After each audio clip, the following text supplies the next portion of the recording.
ഹേ ഹേ, ആ മേഘത്തിനകത്തുകൂടി പറക്കാം. ഹേ ഹേ. ഏ, ഇതെന്താ പുറത്തെത്താത്തത്? അമ്മേ, കേറുമ്പോൾ ചെറിയ മേഘമായിരുന്നല്ലോ. അപ്പൂപ്പനോട് ഫോൺ ചെയ്ത് ചോദിക്കാം. ഹലോ അപ്പൂപ്പ, ഒരു കുഴപ്പം പറ്റി. ഞാനൊരു മേഘത്തിൽ കയറിയതാ. ഇപ്പോൾ ഇറങ്ങാൻ പറ്റുന്നില്ല. പറന്നിട്ടും പുറത്തെത്തുന്നില്ല. ഏ, അത്ര വലുതായിരുന്നു മേഘം? അല്ലെന്നേ, ചെറുതായിരുന്നു. പക്ഷെ ഇറങ്ങാൻ പറ്റുന്നില്ല. ഏ, എങ്കിൽ നീ കയറിയത് മാസ്ക് മേഘത്തിലാ? മാസ്ക് മേഘമോ?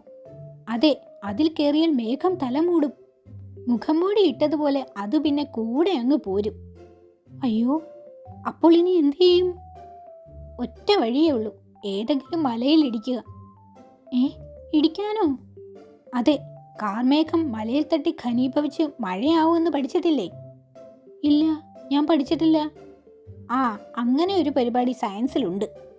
അതുപോലെ ഈ മേഘം ഏതെങ്കിലും കുന്നിൽ കൊണ്ടിടിപ്പിക്കണം. അതിന് തല പുറത്തിട്ടല്ലേ കുന്ന് കാണാൻ പറ്റൂ. മായാവി ഇത് കാണുന്നുണ്ടായിരുന്നു. ഇതൊരുമാതിരി കുടത്തിൽ തലയിട്ടതുപോലെയായി.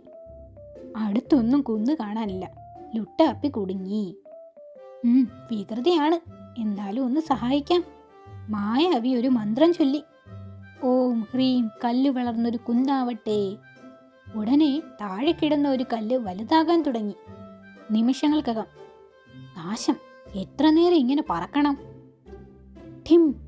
അയ്യോ, മേഘത്തൊപ്പി വെള്ളമായി. ഇനി കല്ല് ചെറുതാക്കാം. വെള്ളം വീണ് കുന്ന് അലിഞ്ഞു പോയോ? ഹഹ.